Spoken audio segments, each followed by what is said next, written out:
Ce magazine vous est proposé par le groupe MCA, Assurance et Banque.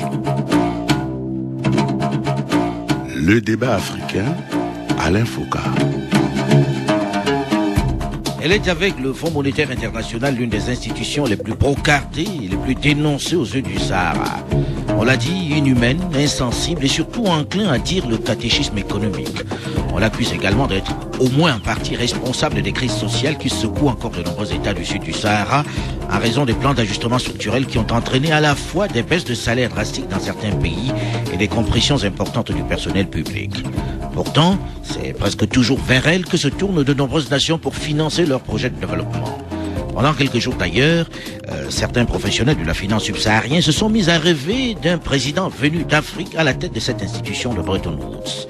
Malheureusement pour eux, cet espoir n'a duré que très peu de temps, puisque finalement, la candidate en lice, Ngozi Okonjo-Iweala, ex-ministre des Finances du Nigeria, n'a pas été nommée. Les États-Unis d'Amérique qui font un peu la loi ayant préféré le leur. Jim Yong Kim. Mais à quoi sert vraiment la Banque mondiale? Pourquoi fait-elle l'objet d'une telle réputation alors que contrairement à sa sœur jumelle, le FMI, dont la vocation est de préserver le système monétaire mondial, elle est faite pour financer des projets en faveur du développement. L'Afrique y est-elle écoutée? C'est le thème du débat africain qui est aujourd'hui en direct de la capitale fédérale américaine, en marge de l'assemblée annuelle du printemps de la Banque mondiale justement. Avec sur ce plateau de Washington DC, trois invités, trois personnalités africaines qui ont effectué ce traditionnel déplacement du monde de la finance. D'abord, le docteur Amadou Boubacar Cissé, ancien Premier ministre du Niger. Il a également été ministre des Finances dans son pays. Il est aujourd'hui ministre d'État du plan de l'aménagement du territoire et du développement communautaire. Il faut préciser qu'il est un ancien de la Banque mondiale. Donc,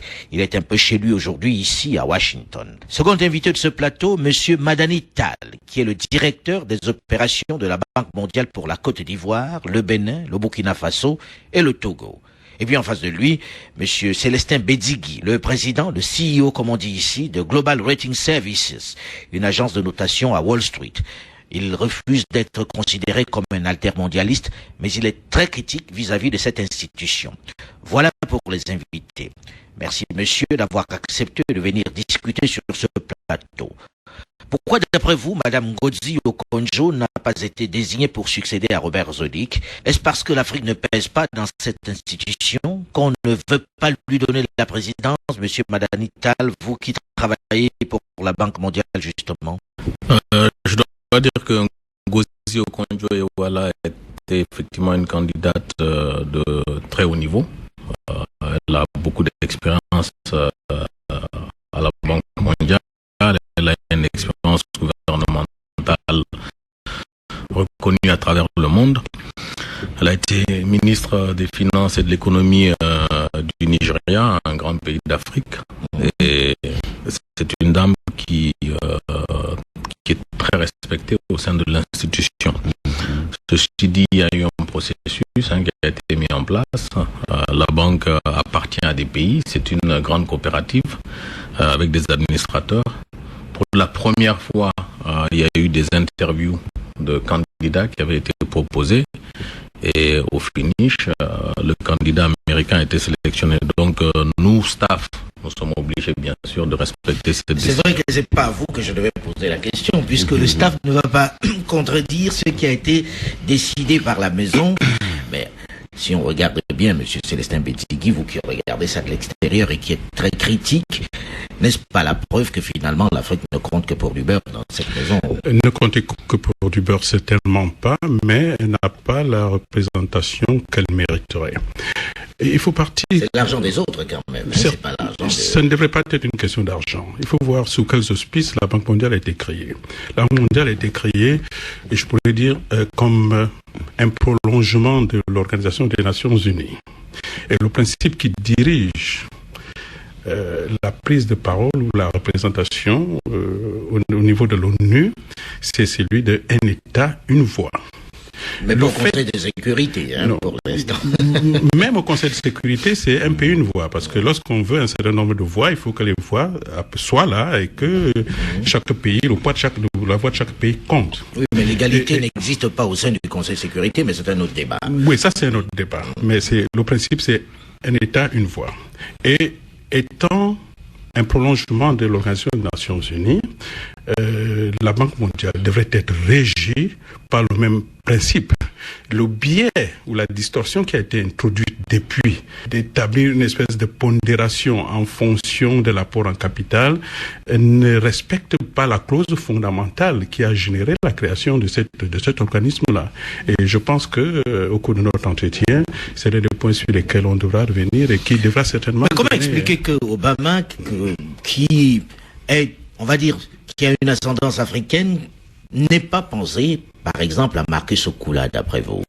Moi, un Africain à la tête. Je pense qu'avant tout, Obama est américain. Nous autres Africains, nous avons notre côté émotif. Nous avons tendance à privilégier cette dimension africaine. Donc là, c'était la raison qui a primé. Oui, c'était l'Américain. La raison et financière. Il ne peut pas aller contre les intérêts de son pays. Madame Ital. Ce que je veux dire, le président, effectivement, est américain, mais depuis quelques années, on peut se féliciter du fait quand même que la banque a eu comme numéro 2 cette même Ngozi pendant plusieurs années. La vice-présidence de la Banque mondiale pour la région Afrique est quand même dirigée par un Africain depuis plus de 10 ans. Aujourd'hui, les directeurs des opérations, il y en a une douzaine. La moitié sont des Africains. Donc, l'Afrique, quand même... L'Afrique pèse dans cette maison pèse et prend des décisions, a un contact beaucoup plus rapproché avec les pays. Il y a des rapports de confiance qui s'établissent. Je dirais depuis presque une quinzaine d'années. Moi, je suis directeur des opérations. Ça va faire bientôt 10 ans. J'ai travaillé sur des pays comme le Cameroun, le Niger, quand mon voisin était Premier ministre. Donc aujourd'hui, je pense qu'il y a les pays apprécient quand même le fait qu'ils ont en face des Africains qui comprennent leurs problèmes, qui peuvent les écouter, qui peuvent aussi mieux argumenter en leur faveur au niveau de notre conseil d'administration ici à Washington. Monsieur Cissé, vous avez été à la Banque mondiale, vous êtes un ancien, vous avez été Premier ministre, vous êtes encore ministre d'État aujourd'hui au Niger. Quel est le regard que vous avez sur cet instrument que vous connaissez finalement bien? Est-ce que aujourd'hui cet instrument tient compte de l'utilité ou plutôt du poids de l'Afrique? Oui, moi je pense qu'il faut quand même reconnaître à la Banque mondiale une capacité d'adaptation. On a vu quand même, et le fait qu'une Africaine a pu se présenter à ce niveau montre tout de même que l'institution a beaucoup évolué. Et aujourd'hui, la vision que la Banque mondiale a de l'Afrique est certainement très très différente du moment où moi j'étais un staff de la Banque mondiale. Comment c'était avant? Parce que je sais que la Banque mondiale en Afrique n'a pas bonne presse traditionnellement. Certains ont encore en travers de la gorge les fameux plans d'ajustement structurel qui ont mis beaucoup d'économies finalement à genoux. Les situations ont évolué. Il est clair qu'au moment des années 80 où on avait affaire à plus de dogmatisme, plus de diktat certainement. Où on prenait des décisions dans les bureaux feutrés de Washington. L'institution est beaucoup plus à l'écoute des pays et s'ajuste en fonction des pays. Et je pense que c'est cette tendance qu'il faut continuer. Il y a une nouvelle approche. Absolument, il y a une nouvelle approche et il faut que les Africains effectivement l'impriment davantage.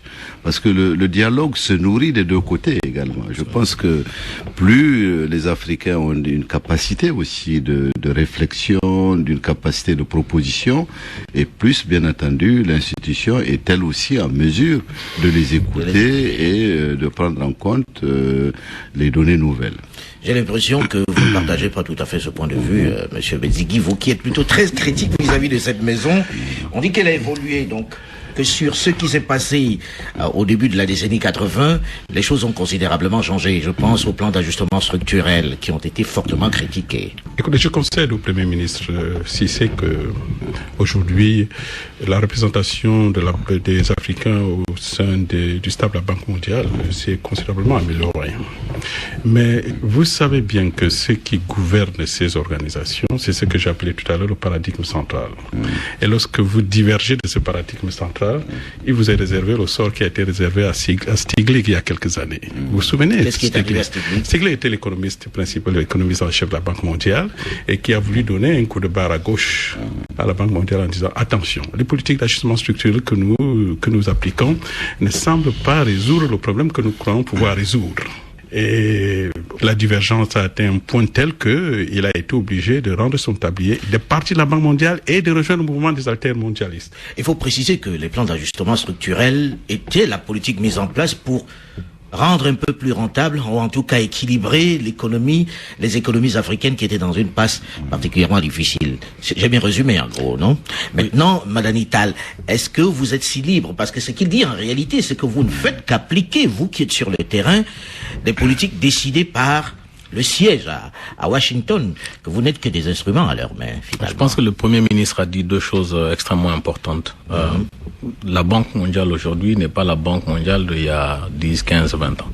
C'est une institution qui a quand même beaucoup évolué, qui a su écouter les partenaires, qui a su écouter de plus en plus la société civile, le secteur privé, le monde associatif, et qui a fait évoluer ses politiques. C'est une institution aussi qui s'est beaucoup décentralisée. Et tout ceci fait qu'aujourd'hui, l'institution sur le terrain est quand même en mesure de répondre de façon beaucoup plus adéquate, à la demande du client, c'est-à-dire des pays pour lesquels nous sommes sur le terrain. Pourquoi a-t-on l'impression, M. Madani Tall, excusez-moi de vous interrompre, pourquoi a-t-on l'impression qu'avec par exemple la crise de l'euro qu'il y a eu en Europe, il y a eu une plus grande réaction, une plus forte réaction? On a cette impression que lorsqu'il y a ces crises qui perdurent en Afrique.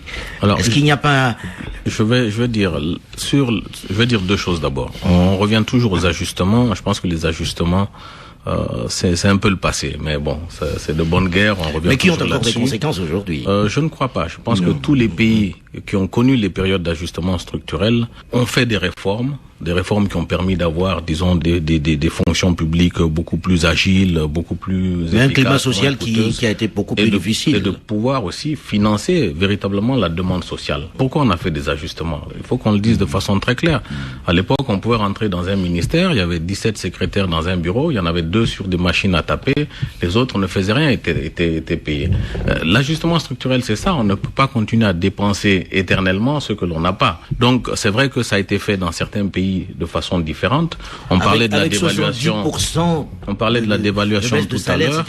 Oui, mais ça a été un choix. Je disais tout à l'heure à monsieur Bedzigui, la dévaluation a été faite pour les pays de la zone CFA, mais tous les pays n'ont pas appliqué les mêmes mesures. Au Cameroun, on a décidé de réduire les salaires plutôt que de réduire la taille de la fonction publique. C'est une décision de l'État ou une décision de l'État? C'est une décision de l'État. Soyons très clairs. En Côte d'Ivoire, ils n'ont pas fait ça. Au Togo, ils n'ont pas fait ça. Au Sénégal, ils n'ont pas fait ça. Donc, la décision dans certains États a été prise avec un peu plus de facilité parce que on n'a pas voulu, on a préféré garder tout le monde et réduire les salaires progressivement. Dans d'autres pays, on a plutôt organisé des départs volontaires assistés, on a donné des kits de production, on a réduit, si vous voulez, la taille de la fonction publique dans certains secteurs. Je ne dis pas que tout ceci n'a pas eu de conséquences, notamment de conséquences sociales qu'il a fallu gérer, mais on ne peut pas continuer à dire que les programmes d'ajustement qui ont été... Mais pensez-vous que la Banque mondiale ferait la même chose aujourd'hui? Non, je ne pense pas, parce qu'on a quand même tiré les enseignements de toutes ces expériences. Aujourd'hui, on n'est plus dans la conditionnalité. On n'est pas dans des programmes de conditionnalité. On est plus dans la conviction. On est plus dans le dialogue. On est plus dans l'écoute. Et je dois dire qu'aussi, le Premier ministre l'a dit tout à l'heure, en face, il y a aussi un répondant. En face, dans les administrations aujourd'hui, vous avez des gens extrêmement compétents, qui ont été formés dans les mêmes écoles que nous, qui sont en mesure de discuter, de pouvoir... Vous dites en face, vous dites à la tête des États. Dans les gouvernements, dans les services techniques. La banque aussi, aujourd'hui, n'est pas seule. Il y a d'autres partenaires, il y a des partenaires non traditionnels qui sont en collaboration avec ces différents pays. Ça fait qu'on se doit, nous, en tout cas, d'être le plus abouti possible, si vous voulez, quand on arrive avec des politiques et des projets. Célestin Bedzigui. Je suis surpris d'entendre mon ami Madani Tall qui a été au Cameroun lorsque nous sommes passés par cet enfer, c'est-à-dire les plus durs moments d'ajustement structurel.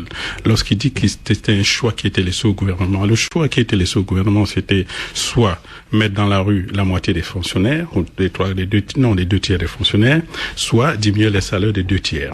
Sous le parapluie ou sous l'exigence qu'avait posée la Banque mondiale à l'époque de réduire les déficits budgétaires. Toute chose qui, dans certaines circonstances, ou sous une certaine perspective ne peut se justifier pour des pays comme les nôtres. Parlons du Cameroun, nous vivions un passage à vide. Donc c'était une crise tout à fait conjoncturelle. La solution qui devait y être apportée ne devait pas être une solution d'une telle nature. Elle a été prise en démantelant des structures entières de notre économie. Et je dis, dire que c'était une décision du gouvernement me semble ne pas tout à fait refléter la vérité, dans la mesure où ce gouvernement a agi sous la contrainte des choix qui lui a été offerts étant tout à fait réduits. Et ça, c'est le premier aspect. Le deuxième aspect est le suivant. Monsieur Madani a parlé de quelque chose de très intéressant, ce que fait la Banque mondiale sur le plan social, les pistes des écoles, ainsi de suite. Et ça nous renvoie à la mission première de la Banque mondiale lorsqu'elle a été créée. Et d'où elle est sortie, malheureusement, alors que moi je pense qu'elle devrait y rester. La Banque mondiale a été créée en 1944 dans le but d'aider à la reconstruction de l'Europe et du Japon après la Deuxième Guerre mondiale. Le premier prêt d'ailleurs qui avait été consenti, c'était à la France, 250 millions, qui a été le plus grand prêt jamais consenti par nous. Ce rôle-là convenait parfaitement à la Banque mondiale. En 1960, il y a eu un shift. Elle a plutôt décidé de s'orienter au soutien de la croissance dans les pays développés, sous-développés. Et à partir de là, elle s'est arrogée des pouvoirs de contrôle sur les gouvernements.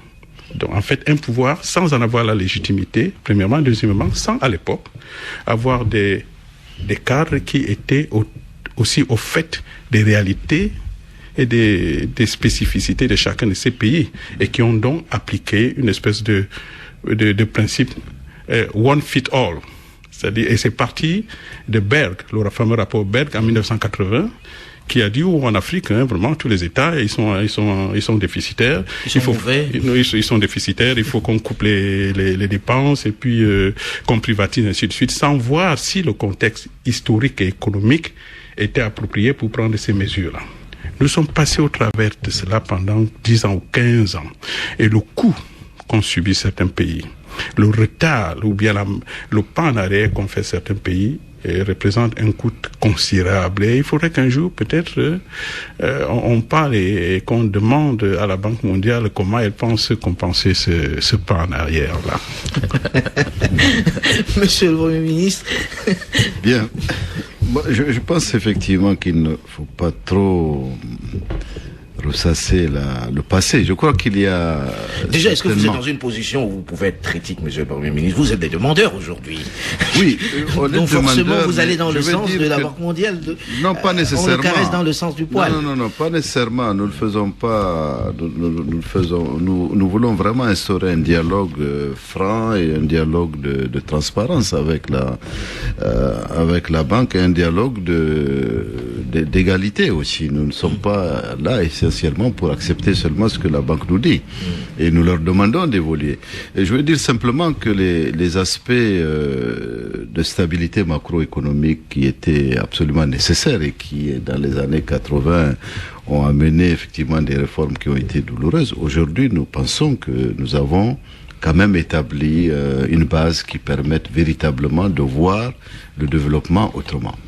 Non, il y a...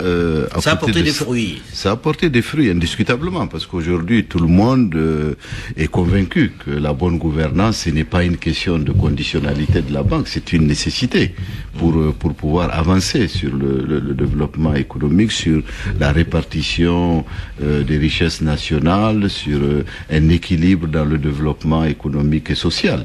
Donc ça, je crois que sur ce plan-là, il n'y a plus de débat en Afrique sur cette question. Aujourd'hui, même si on continue d'avoir des coups d'État et des gens qui ont envie de s'éterniser au pouvoir. Bon, ça c'est un aspect de gouvernance politique, je crois que nous pouvons... Qui influe sur l'économie. Qui influe sur l'économie, certainement. D'autres aspects, d'ailleurs, nous pouvons aussi dire les développements récents de la sécurité aussi sont des thèmes indiscutablement qui ne peuvent plus être occultés dans un débat de développement. Aujourd'hui, il est clair que la Banque mondiale doit évoluer pour prendre en compte un certain nombre de